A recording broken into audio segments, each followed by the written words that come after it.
John Patterson had always been a hard-working man. Every day, he woke before sunrise, lacing up his worn boots, ready to face the long hours at the factory. His hands were rough, calloused from years of manual labor, but it was all for his family.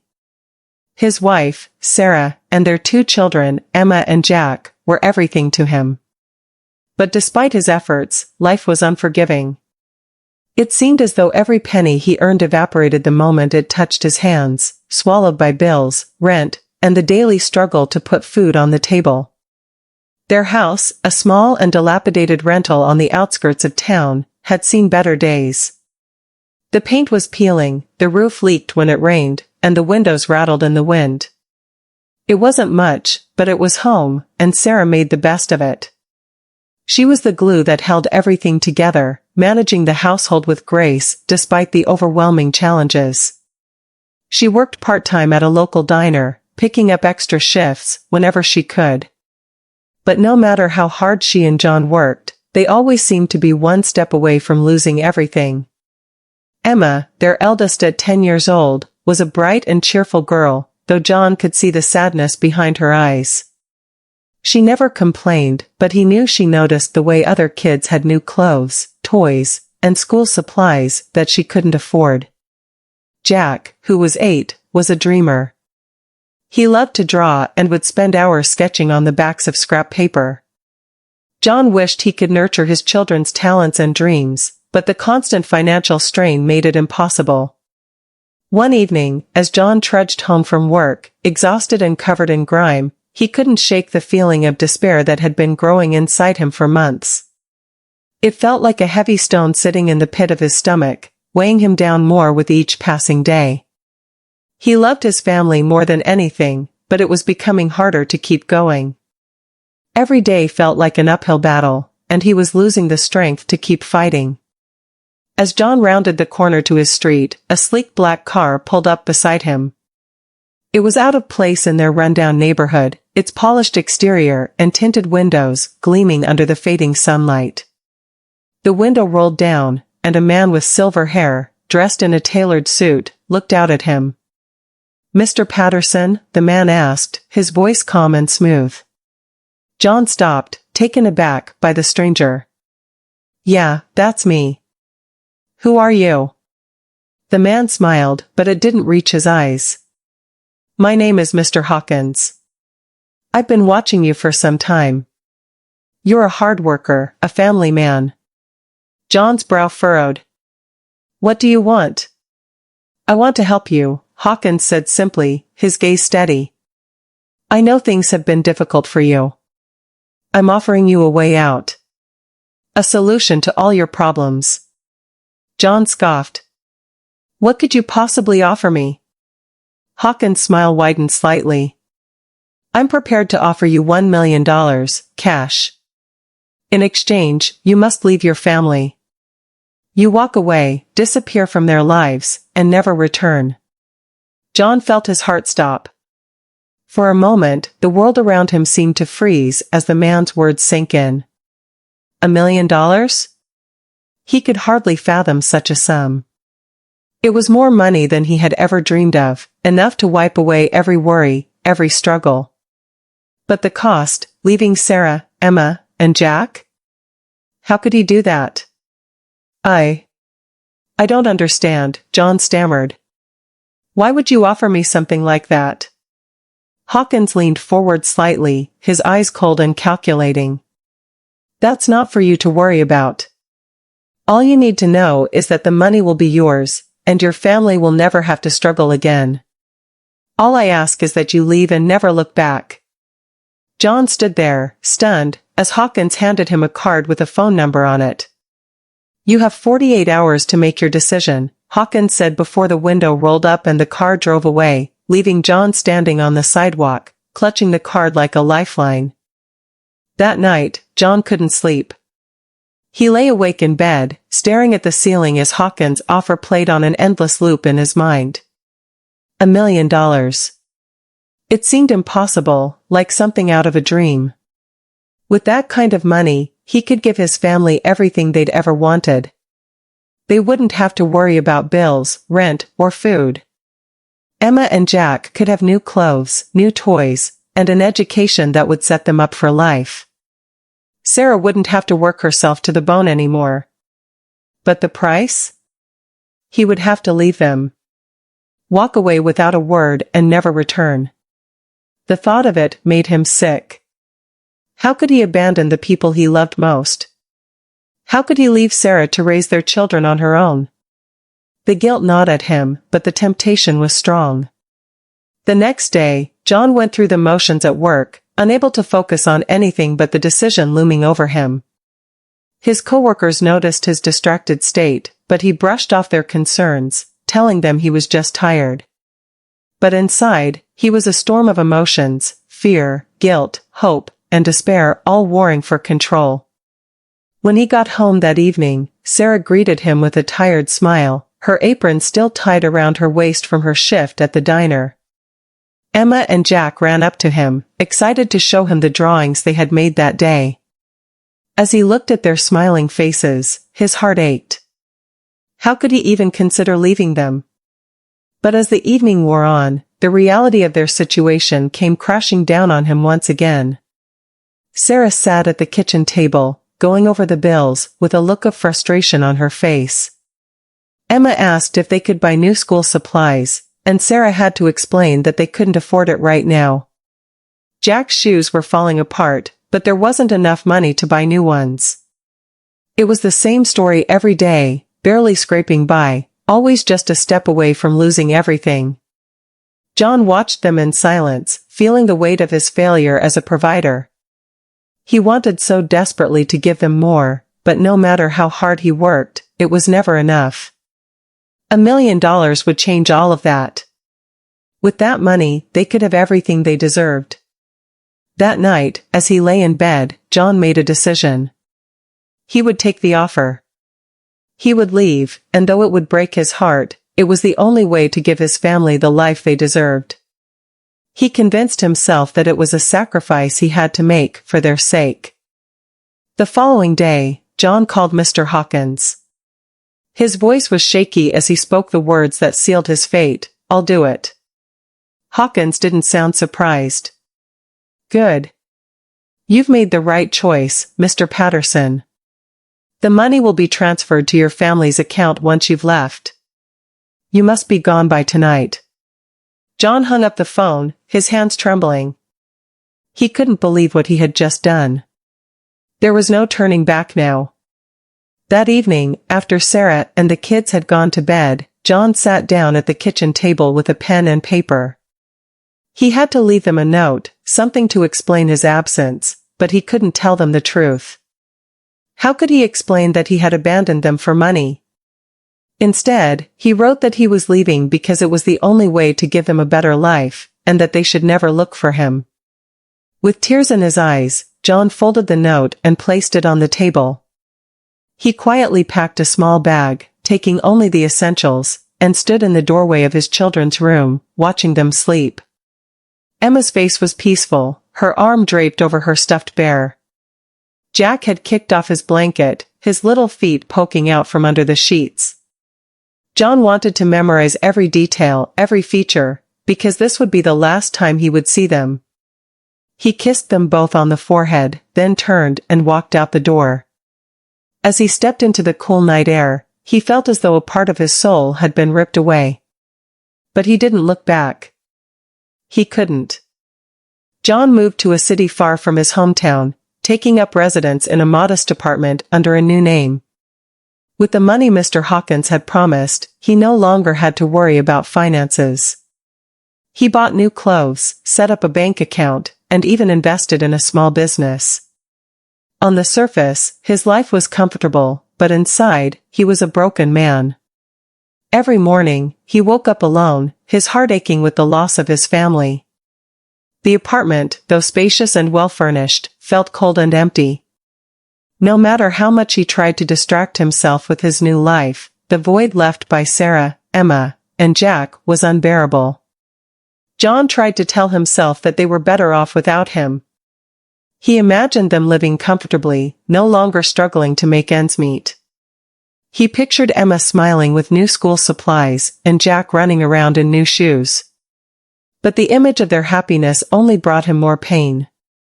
He wanted to be there with them, to share in their joy, but he couldn't. Meanwhile, back home, Sarah was devastated.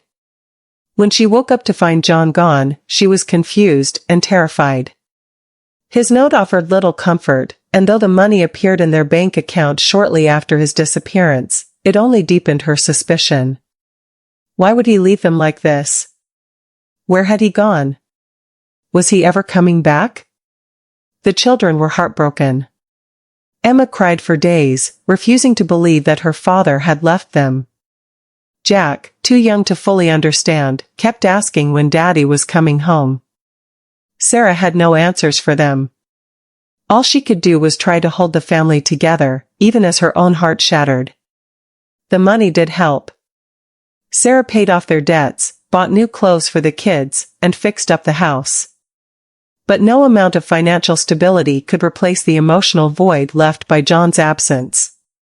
The children needed their father, and no amount of money could change that.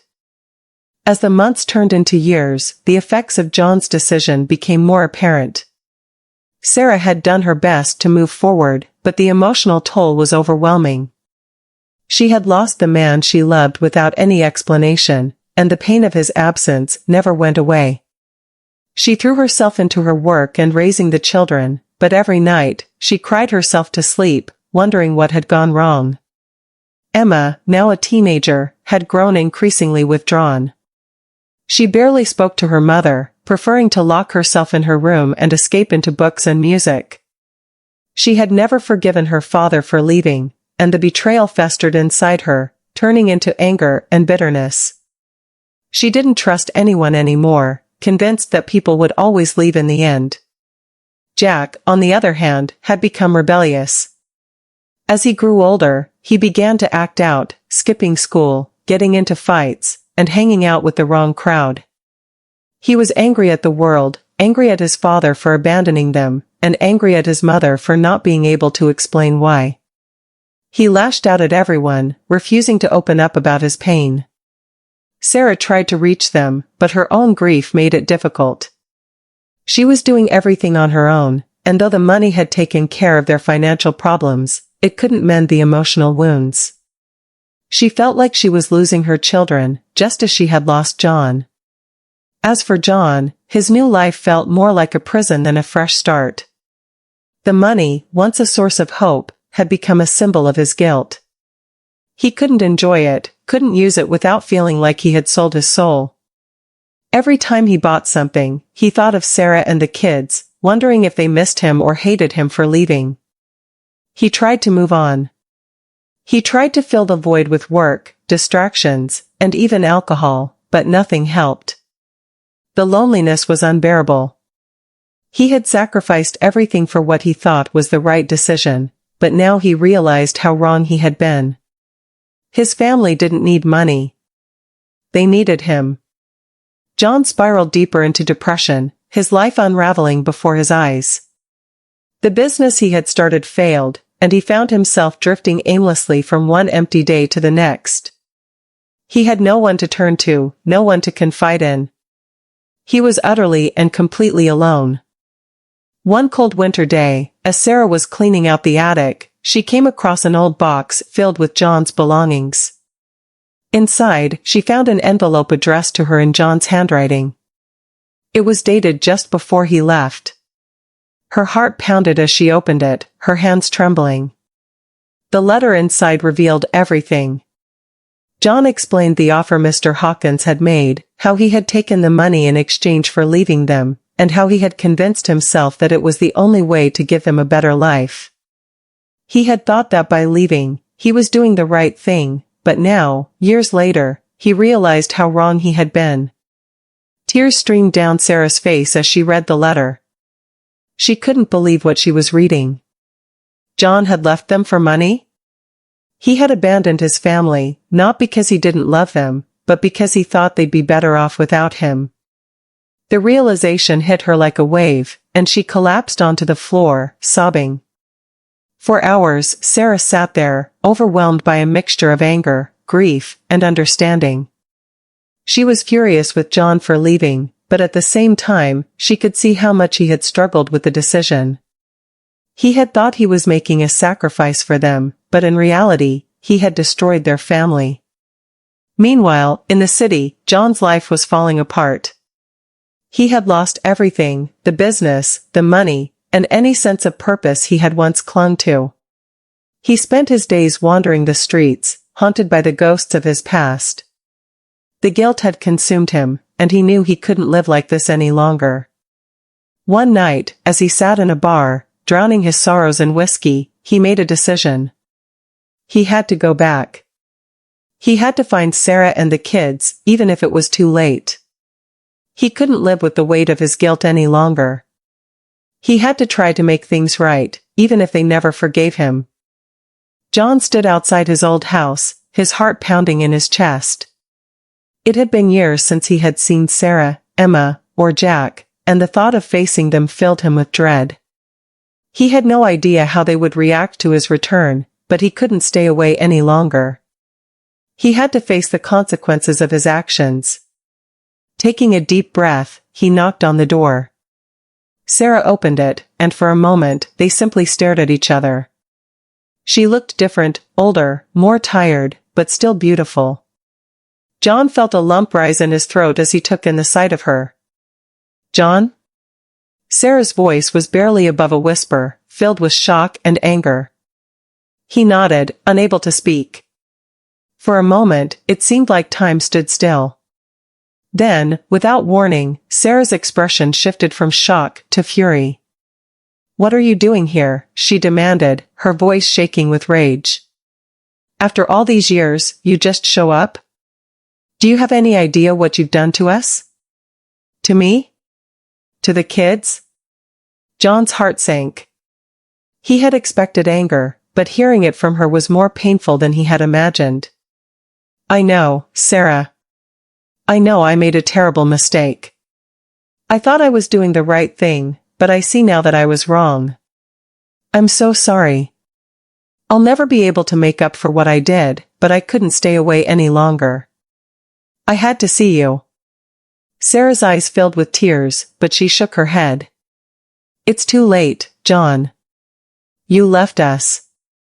You abandoned your family for money. We needed you, not your money." John hung his head, unable to meet her gaze. "I know. I was a fool. But please, let me make it right. Let me try." Just then, Emma appeared in the doorway, her eyes widening in shock when she saw her father standing there. "Dad," she whispered, her voice trembling. John's heart ached as he saw the mixture of confusion and hurt on her face. He had missed so much, her teenage years, her growth, her pain. He had missed it all. "I'm so sorry, Emma," he said, his voice breaking. "I'm so sorry." She didn't say anything for a long moment, just staring at him as if trying to decide whether or not he was real. Then, without warning, she turned and ran back into the house, tears streaming down her face. John felt his chest tighten as he watched her disappear. He had hoped for forgiveness, but he knew now that it wouldn't come easily, if at all. The days that followed were filled with tension and heartache. John stayed in a nearby motel, hoping that Sarah and the kids would eventually be ready to talk to him. But each day that passed without contact felt like another nail in the coffin of his hopes. Sarah was struggling to process her emotions. She had spent years trying to move on from John, trying to be strong for the kids. And now, here he was, back in their lives, asking for forgiveness. Part of her wanted to scream at him, to make him feel the pain she had carried for so long. But another part of her, a quieter part, still loved him. That part remembered the man she had fallen in love with, the man who had once been her partner, her rock. Emma refused to speak to him. She had spent years building walls around her heart, walls that John had shattered the moment he left. Now, with him back, she didn't know how to feel. All she knew was that she didn't trust him. He had left once, what was to stop him from leaving? Again? Jack, now a rebellious teenager, was angry in a different way. He had always idolized his father, and when John left, that idol had crumbled. Seeing him now only brought back all the pain and resentment he had buried over the years. It wasn't until a week later that Sarah finally agreed to meet with John. They sat across from each other in a small cafe, the silence between them thick with unresolved emotions. "I don't know if I can forgive you," Sarah said, her voice quiet but firm. "You hurt us, John. You hurt me. And I don't know if I can ever trust you again." John nodded, tears filling his eyes. "I understand, Sarah.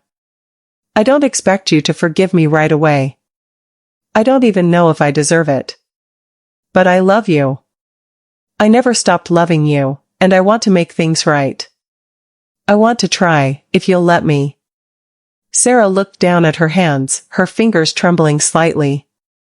She didn't respond right away, and when she finally spoke, her voice was filled with the weight of all the years of pain she had carried.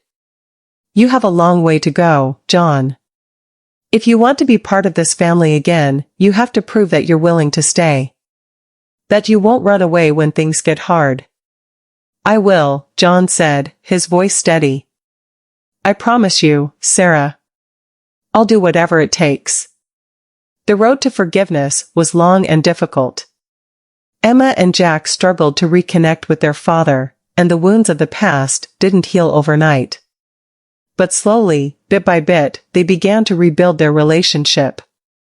It wasn't easy, and there were many setbacks along the way. But John was determined to prove that he had changed, that he was ready to be the husband and father his family deserved. In the end, it wasn't the money that saved them. It was love, patience, and the willingness to forgive. And though the scars of the past would always remain, they learned that it was possible to move forward, together. John Patterson's journey was one of painful self-discovery. He had made a decision that tore his family apart, believing that money could solve all their problems. But in the end, he learned that the true wealth lay in the love and trust of his family, not in financial security.